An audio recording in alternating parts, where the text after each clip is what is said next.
Atheism has to be one of the most, if not the most, foolish religions in the world. That is a strong start. I like it when they start out getting right to the point like that. This is a fun video, and if you stick around, we're going to get to some serious pseudoscientific absurdity. Calling it pseudoscience in this case might even be generous. But as far as his opening statement there, I'm not even going to dignify that with a response. Already there's atheists who are wanting to write, it's not a religion, it's the belief in no religion.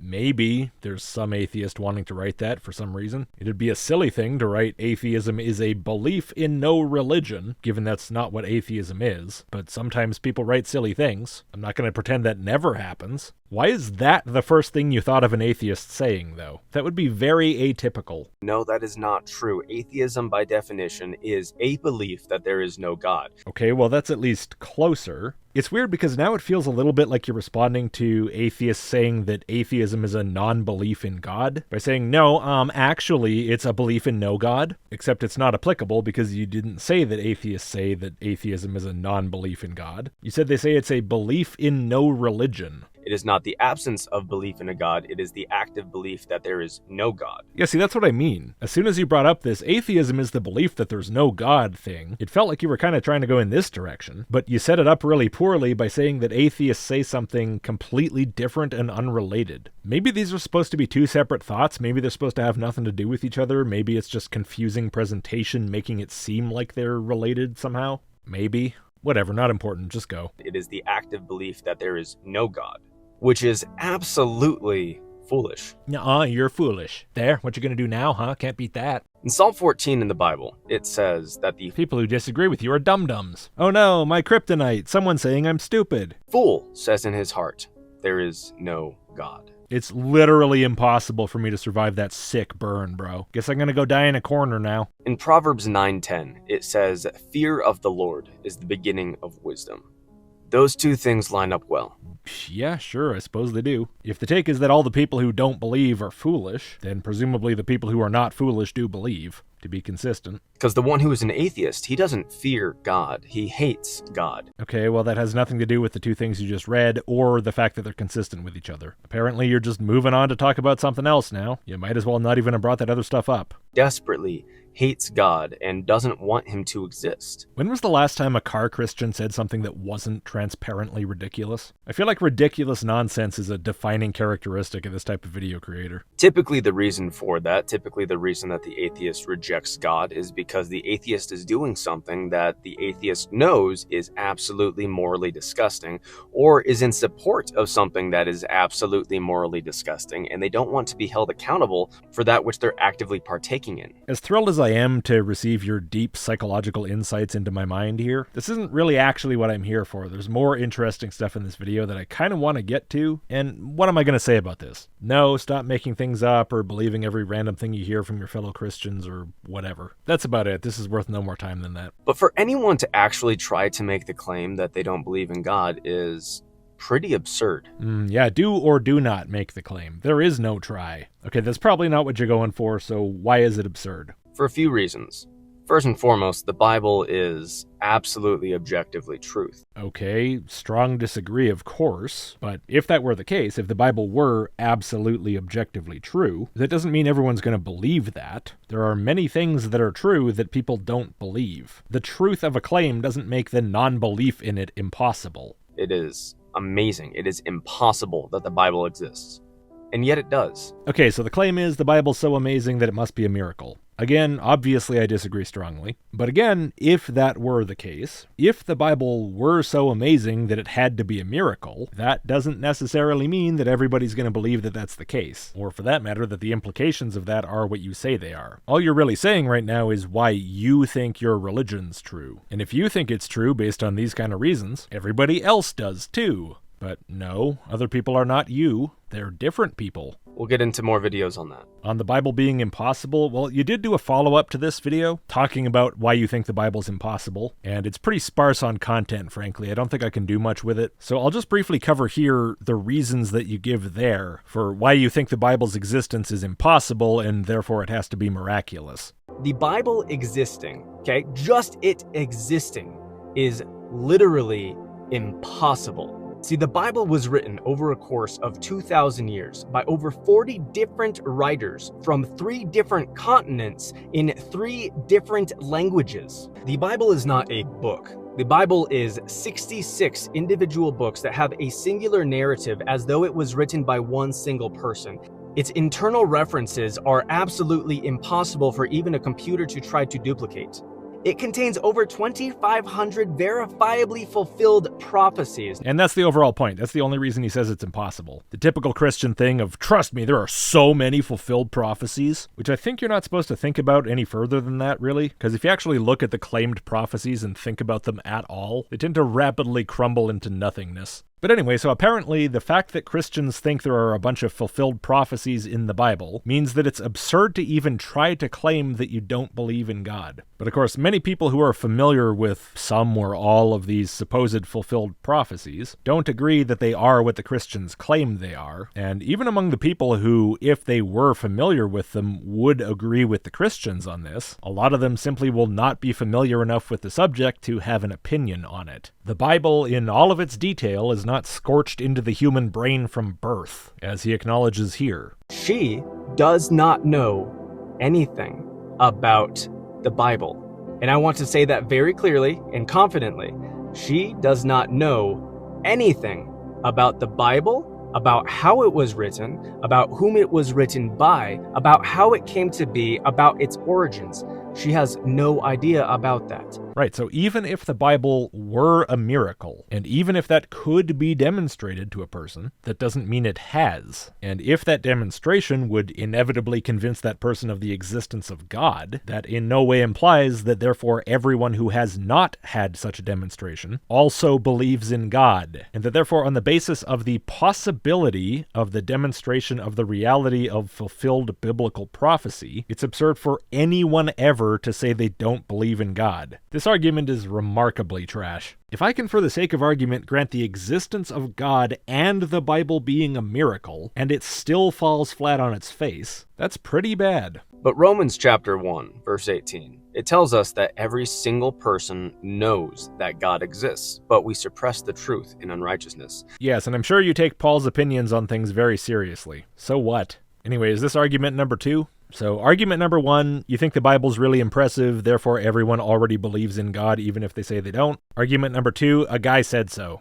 I can't say it's any worse than average for this type of thing. Pretty much what I would have expected. Meaning it is out of our sinfulness, it is out of our hatred towards God, that we actually deceive ourselves to the level that we actually do believe that there is no God. Oh, so now people actually do believe there is no God. Ultimately rooted in some sort of weird form of self-deception, apparently, but still, you just said people actually believe there is no God. Despite you just saying a couple minutes ago that to even try to claim that you don't believe in God is itself absurd. And now you say, no, it's actually factually true. So it's absurd to claim that it's true, but also it is true. We make ourselves completely foolish by our sinfulness, by our ignorance, to the point that we literally start to pretend that there is no God. Repeating the same accusations again, which had zero substance the first time around. Maybe try it a few dozen more times, see if that makes it less pointless. That is absolutely absurd. That is ridiculous. It's foolish. It's ridiculous. You just hate God and want to sin. You're just faking it. So nothing. You have absolutely nothing. You just slinging shit at your opposition and hoping something has some sort of effect. Okay, well, in reality, it has nothing to do with your opposition. You're just trying to hype up the Christians. And okay, yeah, that'll probably work. But from my side, half of this first part of the video might as well have just been dead air for how substantial it was. Will it improve from here? Well, yeah, at some point, because there's at least one interesting thing here that I do want to get to. If it weren't for that, I wouldn't have bothered. We'll be there soon enough.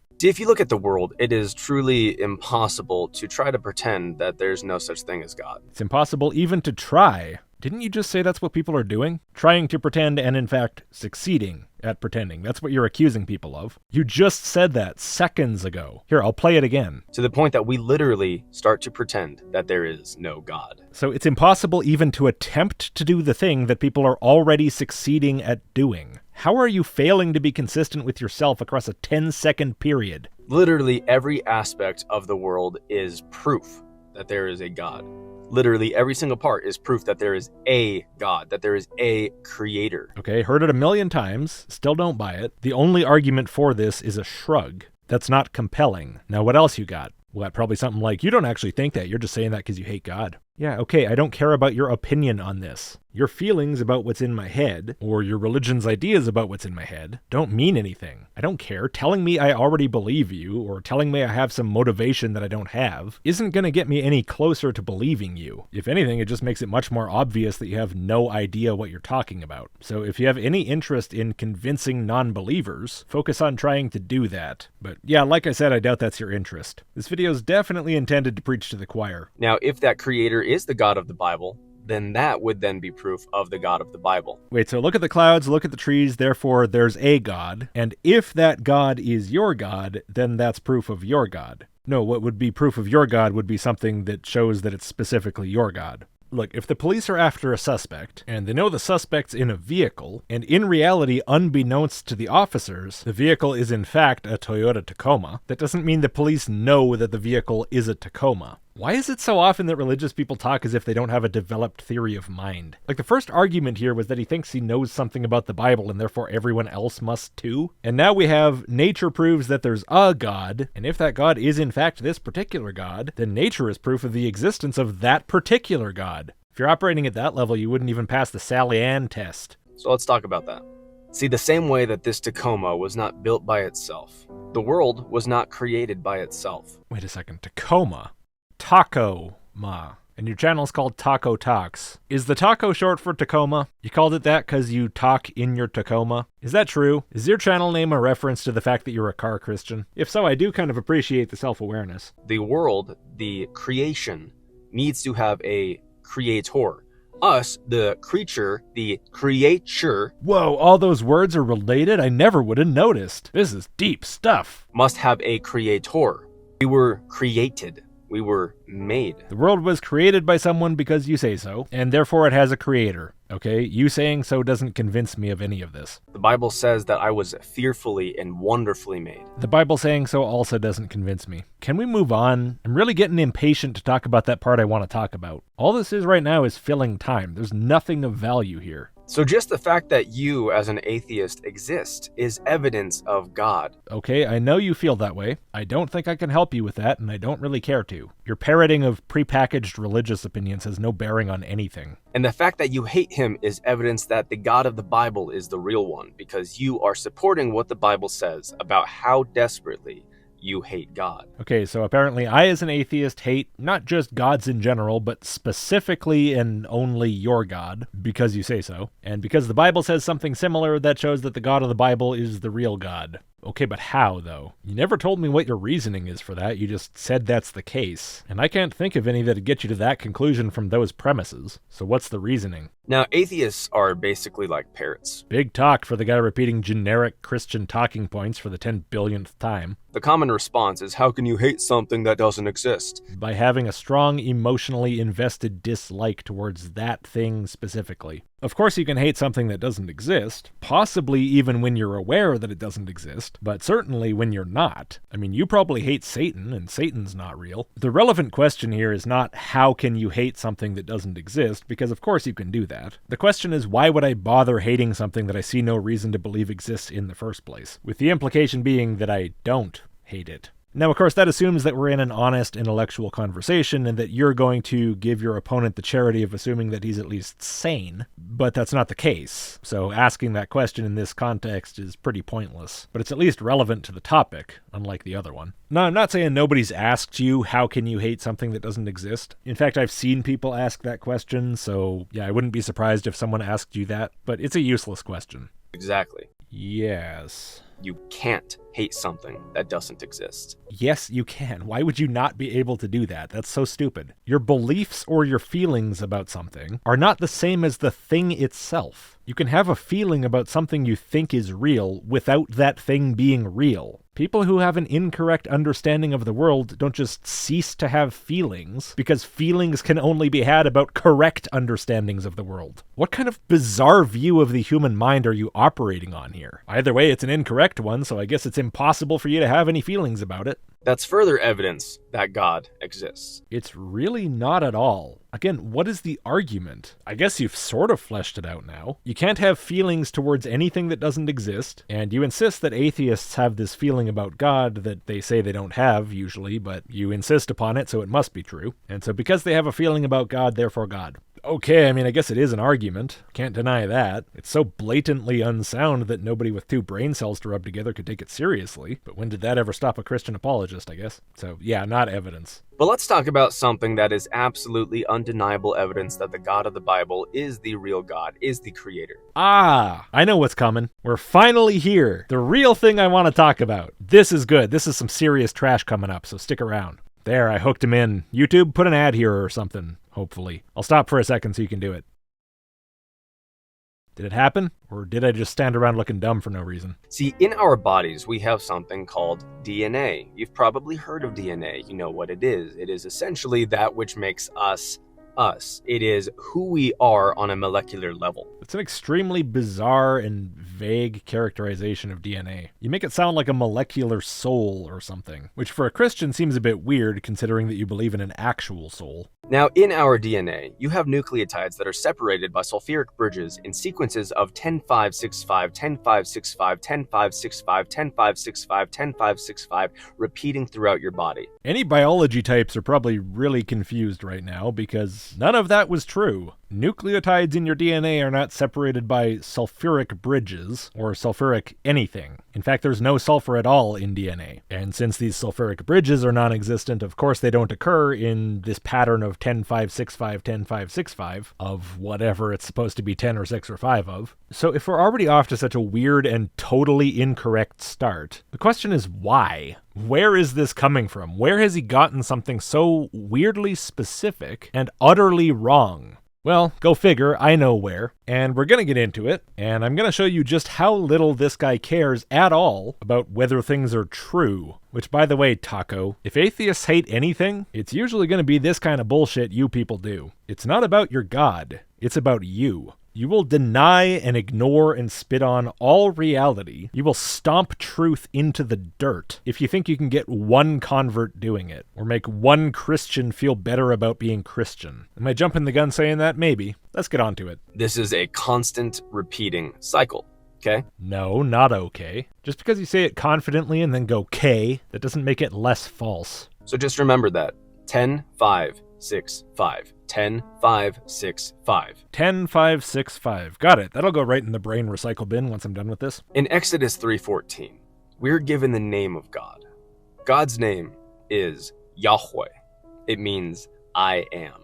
But Yahweh is considered to be the impronounceable name. The reason for that is that it does not contain vowels. It's ancient written Hebrew. Of course it doesn't have vowels, just like everything else doesn't have vowels. That doesn't make it unpronounceable. It would have had a pronunciation, just nobody knows what it is. At least not for sure. Yahweh's a reconstruction. This idea that that name is unpronounceable is not biblical. That's a traditional thing of Judaism that came later. And when they say unpronounceable, they don't mean impossible to pronounce. They mean that it's best not said. They want to avoid saying his name at all because that avoids accidentally breaking the commandment that says not to say his name in vain, which is why Jews call God things like Hashem or Adonai. Again, the Bible doesn't say not to say it. The Bible doesn't say it's impossible to say. It's just a name they had at the time, which most likely they would have said at the time. Of course, since eventually there was this rule against saying it, the pronunciation hasn't been passed down, and so the exact pronunciation of the name is also not known because, again, Hebrew, the vowels are not written. And if you're going to bring up Nikud, don't bother. That's much, much later. That's not in the ancient Hebrew. So whenever we say it, we add vowel sounds to it. The actual pronunciation of God's name... Pronunciation, not pronunciation. I probably wouldn't even bother to point out a mispronunciation if the word you mispronounced wasn't pronunciation itself. That's kind of ironic. ...is the noise you make when you breathe loudly. The Ya and Hui are...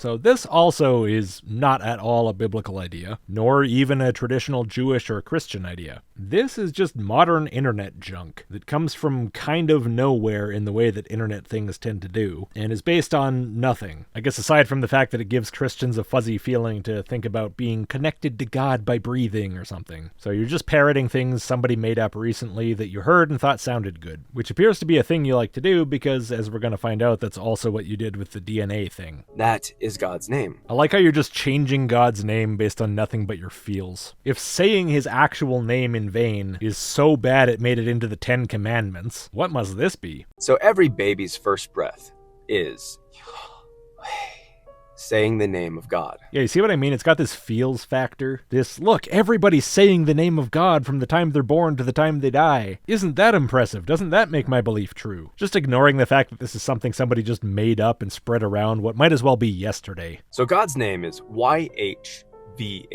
or Yod-He-Wah-He.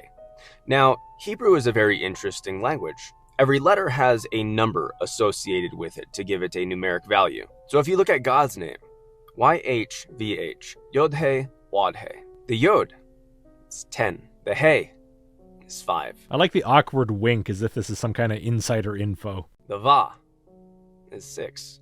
And once again, the He is 5. Nice slow dramatic delivery there. Whoa, 10, 5, 6, 5? Where have I heard that before? God's name, YHVH, Yod-He-Wah-He, is 10565. Yeah, you did get the numbers right. It's accurate Gematria. Probably the first accurate thing in the video. So in your DNA, it is literally spelling out the name of God. The entire part of your body, every single drop of blood that you could ever spill, says the name of the God of the Bible.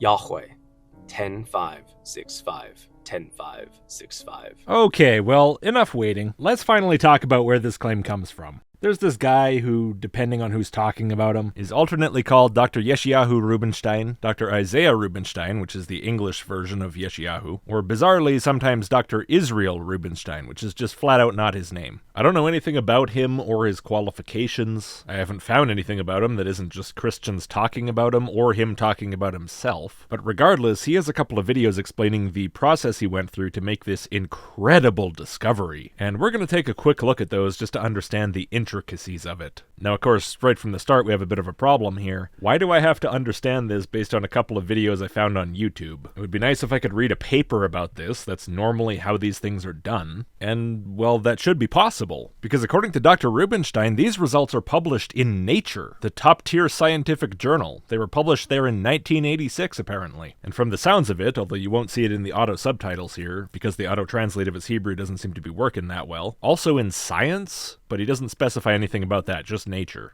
פרסמתי מאמר, אוקטובר 86, פרסמתי מאמר ב-Nature וב-Science. אתם יודעים את זה. מי שרוצה לראות את זה, תיכנסו לאינטרנט, Nature, N-A-T-U-R-E, אוקטובר 86, תחפשו רובינשטיין, רובינשטיין, תראו אותי שם, מאמר קטן. And so, since he himself said to go look it up, I of course did, and found nothing. I've linked all the October 1986 issues of Nature in the description. Maybe one of you can find something I didn't, where Dr. Rubinstein really did get this published in Nature. But as far as I can tell, it's totally false. Now, by the way, this video, which is one of two that we're going to look at side by side, was posted on June 12th, 2014, on some random YouTube channel with no other videos on it. And if you put the title and description into Google Translate, it says, Rabbi Dr. Yeshayahu Rubinstein. Yes, he's a rabbi as well, apparently, and he is, in fact. Here's a video of him telling the same story we're going to hear in that capacity, although unfortunately in that case without auto-translate available, so it's not very useful. 10-5-6-5, tate. שם י' ק' ו' ק' 10-5-6-5 שם בתוך ה-DNA שלנו. כלומר, מציאות של תתה מדעית בתוכנו. שם השם בתוך ה-DNA. כלומר, אתה שלי. אתה שלי, אומר תתה. ושם לך את החותמת שלו בתוך הגוף. Doesn't matter, we got everything we need. And he doesn't say anything there that he doesn't already say in the other videos. He basically just delivers a cut-down version of the same thing. Anyway, after Rabbi Dr. Yeshayahu Rubinstein, it goes on, God is in the DNA of man. Amazing, must watch. And then they post Psalm 28. So this is definitely just spreading the nonsense around. This is not the original post. I don't know when the video was originally taken. This is the most original version of it I could find. Usually it's plastered over with text and/or inspirational music, just to annoy me, I assume. Anyway, Rabbi Dr. Rubinstein talks about how he arrived in Israel from Argentina and started working as a veterinarian. And then for some reason, after 3 years, he switched to working at a different place where he took care of the experimental animals that were used for biology research or something. It's not entirely clear. Again, auto-translate. If anyone speaks Hebrew, please go ahead. Here go the clips. And by the way, don't get impatient with the clips. I know they're a little long, but I'm getting to something here, okay? Bear with me. הגעתי לארץ, יחד עם אשתי והבת שלי, והתחלתי להיות רופא וטרינר של משרד החקלאות, שמקומו זה בבית דגן.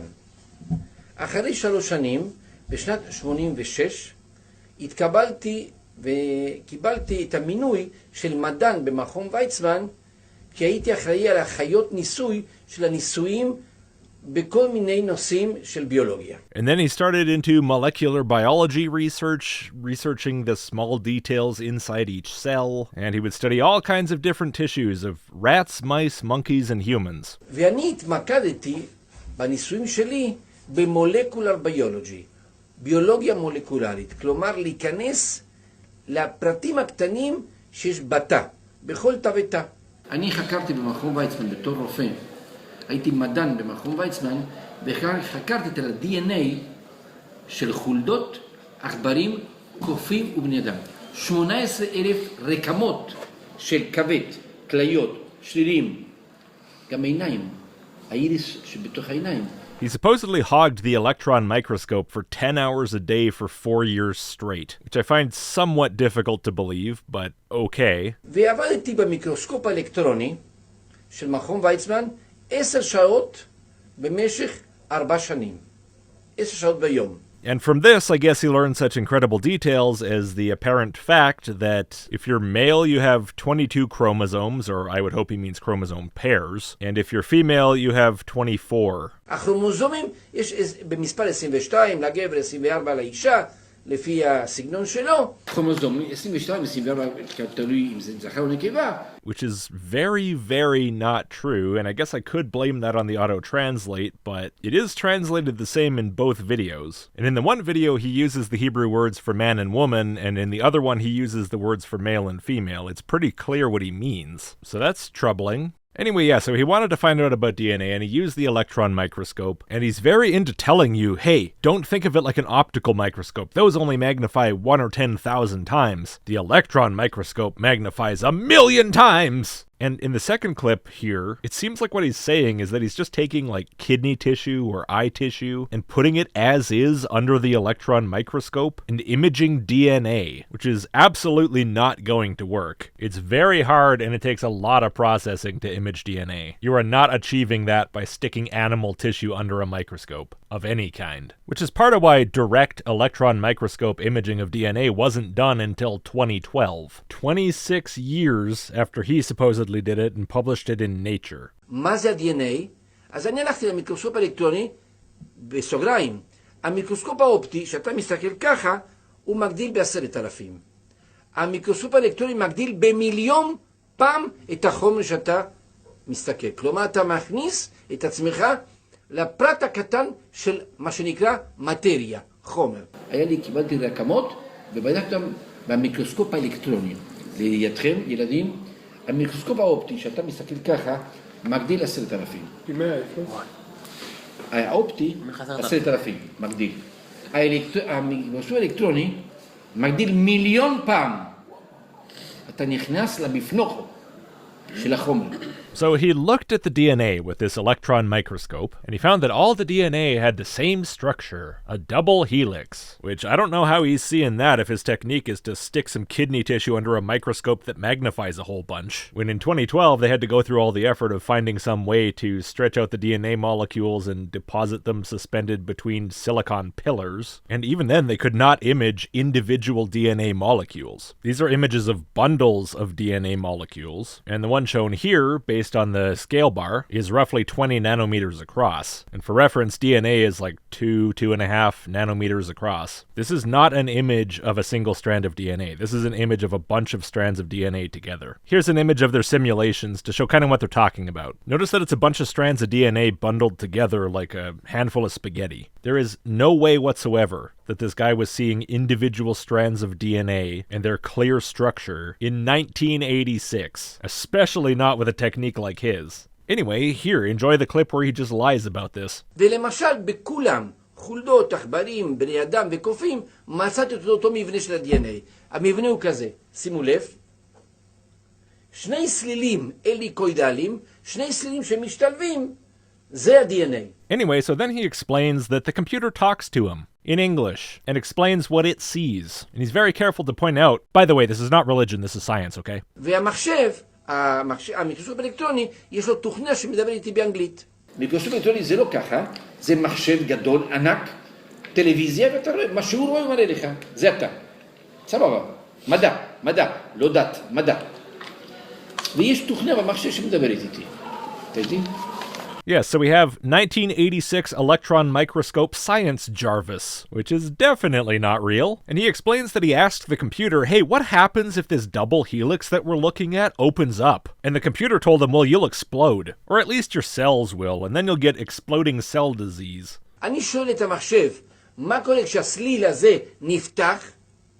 אז אומר לי המחשב שאתה מתפוצץ. ואנחנו יודעים ברפואה שהרי מחלות שנגרמות בגלל התפוצצות של התאים, ולכן זה מביא מחלה לבן אדם. אני שואל את המחשב, מיקרוסקופ היקר, הסלילים האלה שנפתחים, מה קורה? אם הסליל נפתח, הוא אומר למחשב, אתה מתפוצץ. הסליל, יש מחלות המופיליות, למשל, שאתה מתפוצץ ואז גורם למלחמה. גורם למחלה, למה? כי הסליל נפתח, אתה מתפוצץ. הבנתם? פשוט.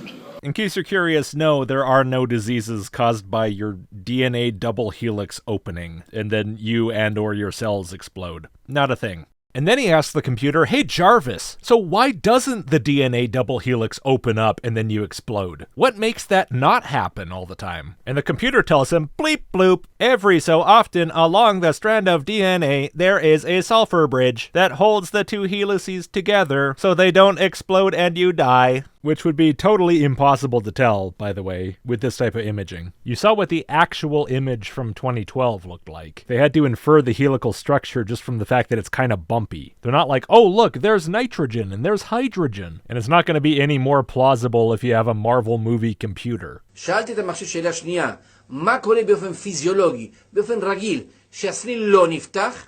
אז הוא אמר למחשב שמדי פעם, וסליחה שאני צריך לעשות איזו תוספה.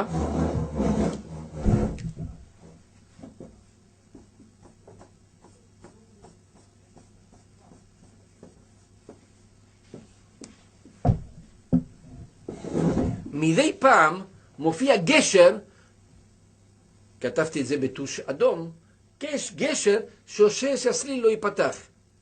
כלומר, הגשר נותן את האפשרות שהסליל לא יתפוצץ, ולא יתפתח, וממילא אתה חי. שאלתי שאלה שנייה, מה קורה פיזיולוגית? שהסליל לא יתפוצץ, לא ייפתח? אומר לי שמדי פעם, sometimes, התוכנה באנגלית, יש גשר של גופרית, שעושה שהסליל לא ייפתח. רואים את הגשר? גשר, מחזיק אותו. שמחזיק את הסליל, יפה, מחזיק אותו.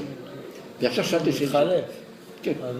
Right, so again, as I said, that doesn't exist at all. There is no sulfur in DNA, period. If we're just talking about what binds the bases together, the adenine to the thymine or the guanine to the cytosine, which seems, based on his little drawing, to be what he's talking about, that's hydrogen bonds. That's not sulfur anything. He's just completely made this up, along with the sci-fi story of the computer looking at DNA with an electron microscope and telling him all about it. This is beyond ridiculous, even by the standards of ridiculous religious claims about science. Anyway, then he asks the computer the million-dollar question. Hey, Mr. Computer, where are these sulfur bridges? How often do they show up? And so the computer counts how many acids there are between each bridge, by which he means base pairs, and by the way, the bases are not acids. But he's using a Hebrew word that only means acids, so he means acids. שאלתי את השאלה של $1,000,000, את המחשב המיקרוסקופ אלקטרוני. מה קורה, איפה נמצא הגשר הזה? הגשר הזה אדום, איפה נמצא? אז אומר לי המחשב, מה שהוא רואה. הוא סופר את החומצות הנוקלאידיות על הבסיס, ואומר שכל 10 חומצות יש גשר, כל 5 חומצות יש גשר, כל 6 חומצות, כל 5 חומצות. הגשרים, שאלתי שאלה של $1,000. שימו לב, שאלתי את המחשב, מתי מופיע הגשר? אז המחשב אומר לי, שיש חומצות נוקלאידיות על הבסיס של הסליל, יש 4 חומצות, אדנין, תימין, ציטוסין, גואנידין, ATCG, שזה החומצות הנוקלאידיות שבסליל, זה עובדה מדעית. והגשר של גופרית, סולפורו, הופיע ככה. כל 10 חומצות גשר, כל 5 חומצות גשר, כל 6 חומצות גשר, כל 5 חומצות גשר. אמרתי, מה? 10, 5, 6, 5, גשר של גופרית, שקט, גשר של גופרית שגורם שהסליל לא ייפתח. אמרתי, בא. And there it is! 10, 5, 6, 5, 10, 5, 6, 5. 10 bases, then a sulfur bridge. 5 bases, then a sulfur bridge. 6 bases, then a sulfur bridge. 5 and then a sulfur bridge. Wow, if this story weren't obviously fictional, and if all the scientific details weren't totally wrong, that might be impressive somehow. 10, 5, 6, 5, הגשר שנותן חיים ל-DNA. מה זה 10, 5, 6, 5? תגידו לי אתם. אמרתי, וואו, מה מצאתי פה? י' ה' ו' ה' בתוך ה-DNA. ילדים, מה זה 10, 5, 6, 5?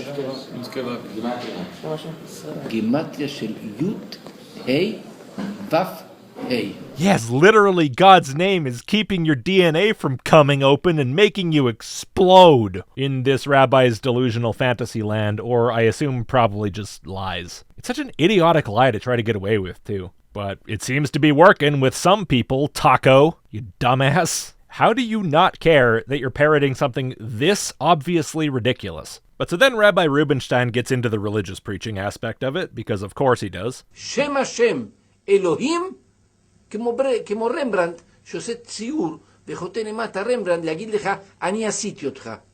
ככה הקדוש ברוך הוא שם את שמו וחתם בתא של כל התאים שלנו, של חולדות, עכברים, קופים ובני אדם, את השם שלו להגיד לך אני עשיתי אותך, אתה שייך לי. תתה בתוך ה-DNA, כמו רמברנט שעושה ציור וכותב למטה רמברנט, אני עשיתי אותך. תתי חתם את החתימה שלו, את השם שלו, בתאים שלך, בכל הגוף. מותק, אתה הבנת את זה, מר ברוך? גיליתי תתי. All of a sudden, he's very fiery about this. He stamped his name into your cells! Damn, oh, okay. Didn't know you felt so strongly about it, Mr. Science Man. And now he goes on to say again, this is not religion, this is science. I've proven it scientifically. And he recites Deuteronomy 28:10. And the peoples of the earth shall see that the Lord's name is proclaimed over you, and they shall stand in fear of you. The auto-translate on that is really bad, so I figured I'd just tell you what he's actually saying. ישנו פסוק שאנחנו אומרים בתהילים מאוד מרגש, וזה לא פילוסופיה, זה אמת ממשית. כי שם השם נקרא עליך ויראו ממך. כי שם השם נקרא לך, אני גיליתי, זה ממש שם השם בתוכנו. מצאתי תתה ב-DNA שלכם. הרי יש פסוק, כי שם השם נקרא לך, ממש אני גיליתי. פסוק אומר, כי שם השם נקרא לך ויראו ממך. פסוק. זה לא פילוסופיה. אני הוכחתי את זה מדעית.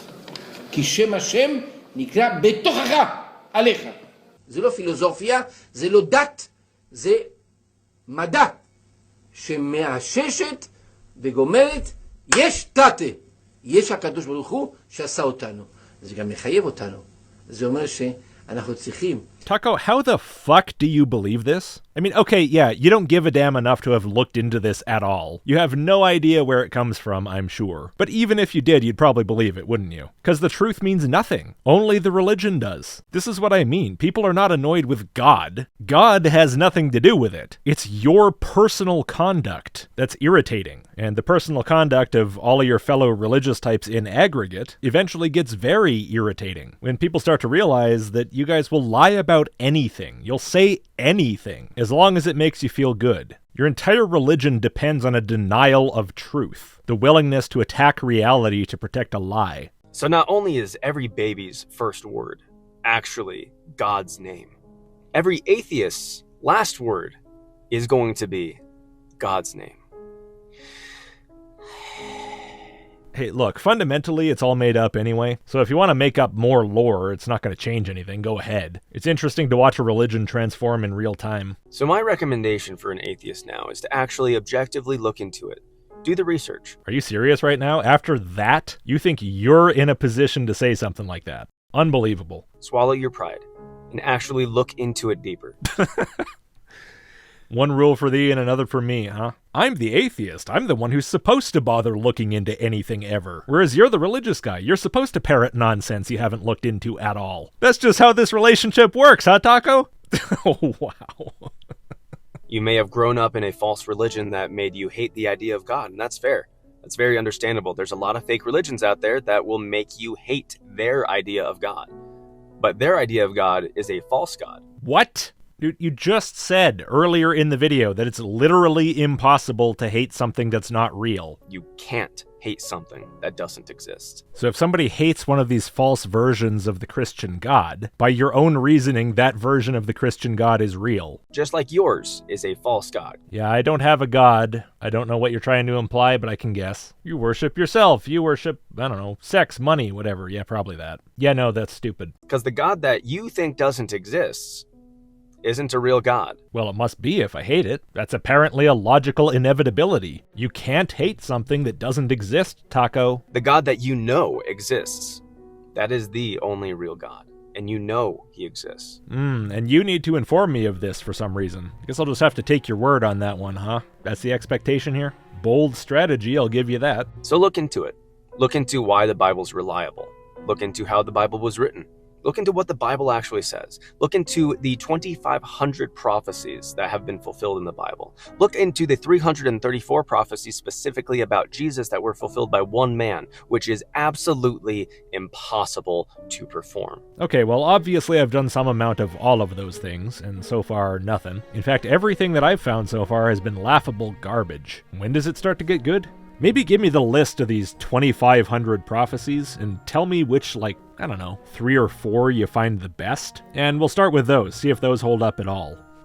See, all of this stuff is really impressive to someone with the religious blinkers on, but to anyone else, it comes off about as silly as Rabbi Dr. Yeshayahu Rubinstein's scientific claims, which might be a problem if you really were trying to talk to atheists right now, but as I think I've pointed out more than once in this video, you're not. This is selling confidence to Christians. Like most religious apologetics, that's all this video's actually for. You're obliquely talking to your fellow Christians by pretending to talk to us, which is why instead of saying anything that has any relevance to atheists, you're saying stuff that atheists will tend to correctly recognize as totally worthless. Just look into it. Jesus is God. Jesus is Lord. Trust in him. And from here on, it's just religious preaching, so thank you for watching. If you would, before you go, please do give the video a like and click subscribe if you haven't, and if you like the channel, maybe consider supporting. A few bucks a month is enormously helpful, and huge thanks to all of my supporters who've already made that choice. For early access, email list.logicked.com, and I'll see you next time.